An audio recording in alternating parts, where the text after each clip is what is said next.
everybody, this is Tim and welcome to the show.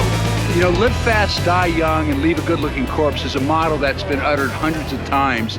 And with its boilerplate sex, drugs, rock and roll credo, I think the music business has seen more of its share of young, talented artists die young than any other business. So I thought we'd take a look at some of the haunts and homes and locations that some of this stuff happened at. So grab your Walkman and let's get started. So we're literally around the block from where we just were at the Chinese Theater on Hollywood Boulevard. And this is the site of one of the most controversial young deaths in music history. And of course, I'm talking about 23-year-old Bobby Fuller of the Bobby Fuller Four, who had a gigantic hit in 1966 with I Fought the Law and the Law Won.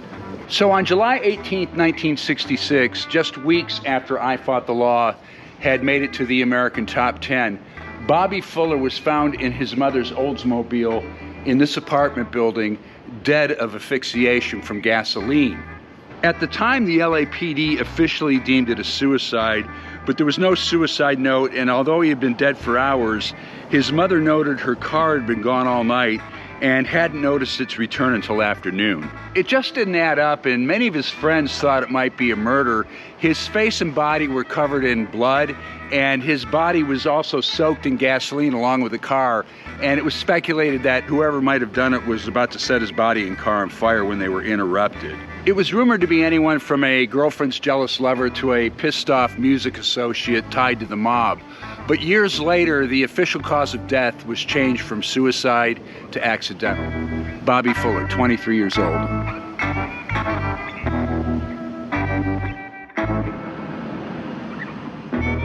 We're in the middle of nowhere in California, at the very southern end of the Salinas Valley.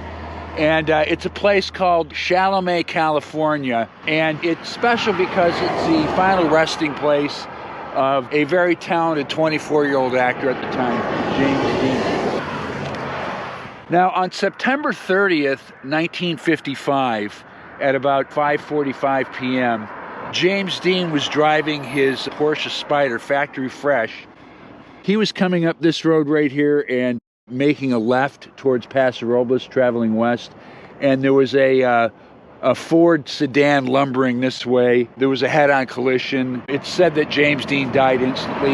He had his mechanic with him, and he was ejected from the car and lived on.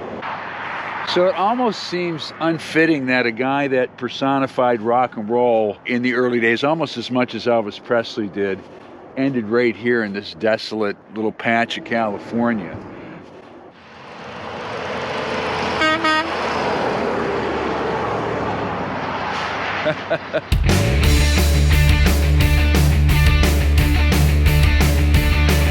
This seedy building in the epicenter of Hollywood is where a founding member of arguably the most important American rock band ever died of a heroin overdose on June 5th, 2002. Dee Dee Ramone struggled with drugs his entire life, and succumbing to a heroin overdose isn't what surprised me. It was that he made it to 50 years old before it happened. Prior to forming the Ramones, who incidentally were named after a Paul McCartney alias when he would check into a hotel, Dee Dee Ramone was something of a train wreck. He'd been a male prostitute, dealt drugs, and pulled petty robberies. But the Ramones virtually invented the punk rock genre, and it was Dee Dee who would start every song with his trademark 1, 2, 3, 4 shout. Dee Dee Ramone was a first ballot member of the Rock and Roll Hall of Fame, and he and his 21-year-old wife had recently relocated to Hollywood, where he was on schedule to record a live solo record on what would have been the week after his unexpected death. Dee Dee Ramone, 50 years old.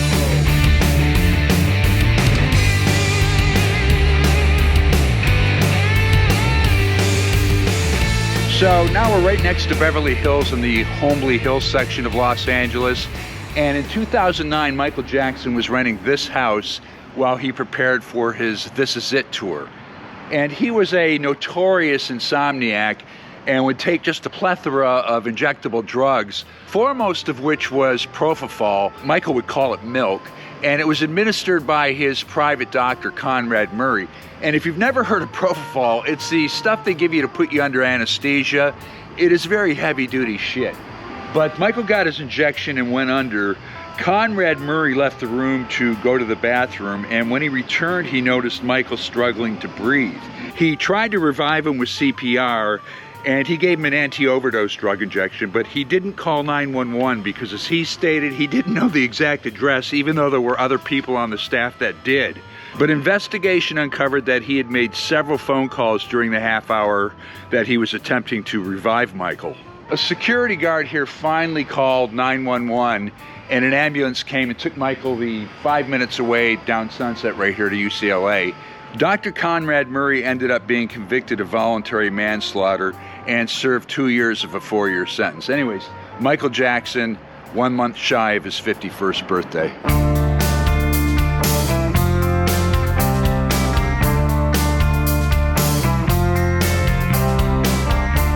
Before Graham Parsons, there was no such thing as country rock, and by the time he was 26, he had compiled an impressive resume, including playing with the Byrds, the Flying Burrito Brothers, Emmylou Harris, and majorly influencing the likes of Keith Richards and the Rolling Stones. He drank hard, took pills, and occasionally shot heroin. He was regarded as a genius, but it came with a heavy price. Graham's favorite pastime was to come here to the desert at Joshua Tree National Park to play, drink, and hang out with friends. His hotel of choice was the Joshua Tree Inn, and on September 18, 1973, he checked in with his girlfriend and a couple of friends for a kickback weekend retreat. After an evening of heavy drinking, he went back to his room in room 8, but on the way managed to score some morphine from another guest. He and his girlfriend shot up, but the ever-indulgent Graham decided to go in for seconds and began to OD. They tried to resuscitate him, but he died here in this room of an overdose in the wee hours of September 19, 1973. But Graham's story doesn't end there.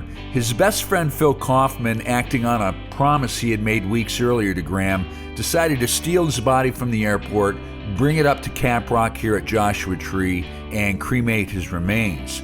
Phil Kaufman's liquor-fueled efforts were surprisingly successful up until the botched cremation here, but it did serve to turn Graham Parsons' death into a bona fide rock and roll legend. And we've made a more detailed video of Graham, and there's a link below if you'd like to check it out. Graham Parsons, just 1 month shy of his 27th birthday.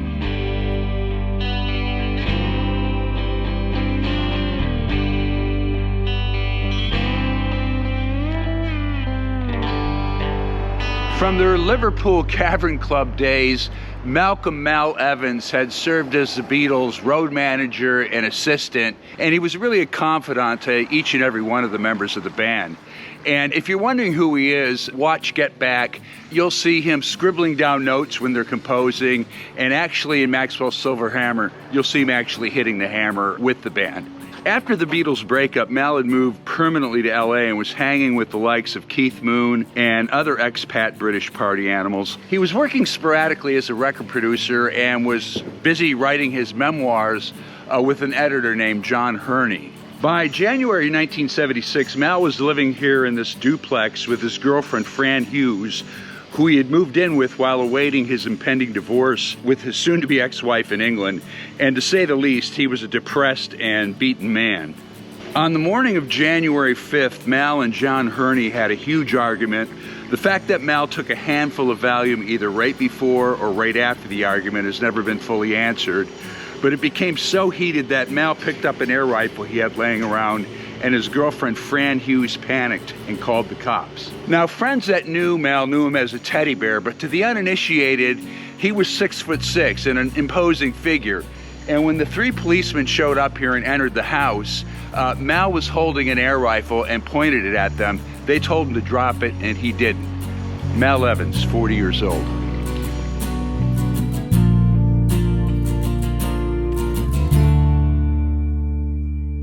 Actor River Phoenix was a rising superstar who had been in movies like Stand By Me and My Own Private Idaho, and had already earned an Oscar nomination for his performance in Running on Empty.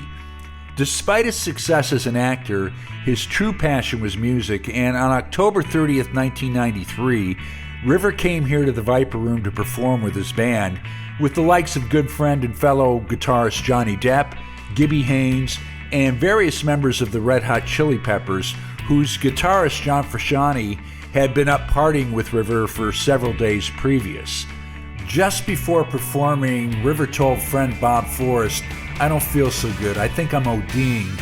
He then walked outside the club onto Sunset Boulevard and collapsed onto the sidewalk.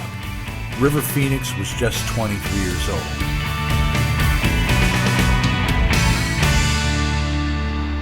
So here we are in Gramercy Place, and we're in the Jefferson Park neighborhood of Los Angeles. We are right next to the 10 freeway. This is the Marvin Gaye family house.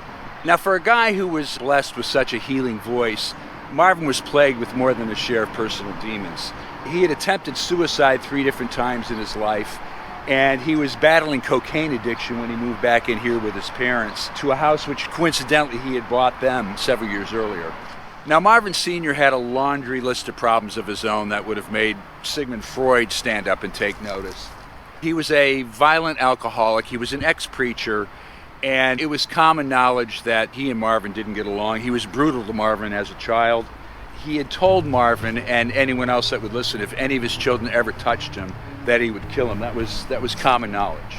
On April 1st, 1984, which was the day before Marvin's 45th birthday, a particularly bad argument was ensuing between Marvin Sr. and his wife, Alberta, over a misplaced insurance policy. And Marvin intervened, and things got hot, and basically Marvin started kicking his father's butt.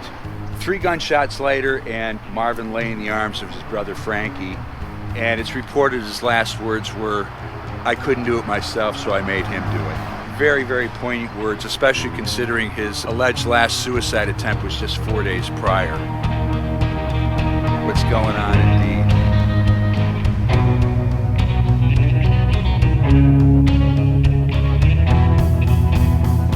So in 1977, along with one-day Foo Fighters and Nirvana guitarist Pat Smear, Darby Crash formed what is arguably the most influential Los Angeles punk rock band ever, the Germs.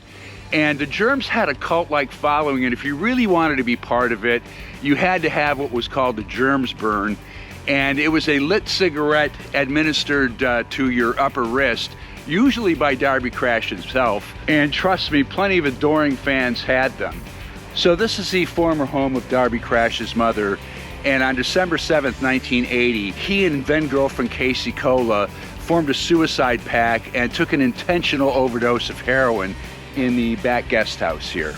Darby, of course, died, but Casey survived, and it's suspected that Darby purposely gave her too small a dose to be fatal. Darby was a punk rock star. He was a once-in-a-generation performer, but he was also a heroin-addicted fuck-up. And even his suicide was miscalculated. It's conjectured that Darby did it to secure his own legend, but as fate would have it, just a few hours later, John Lennon was murdered, and it forever put Darby Crash's name with an asterisk next to it in the annals of rock and roll. Anyways, Darby Crash, 22 years old. So live fast, die young, and leave a good-looking corpse. Thank God it's too late for me. But I want to thank you for hanging out with us here. And if you wouldn't mind, give us a like. If you haven't subscribed already, please do. We got a great library if you want to look at classic rock. I think you'll enjoy some of it. But for Tim, again, thank you. Peace out. Be kind to one another. Bye.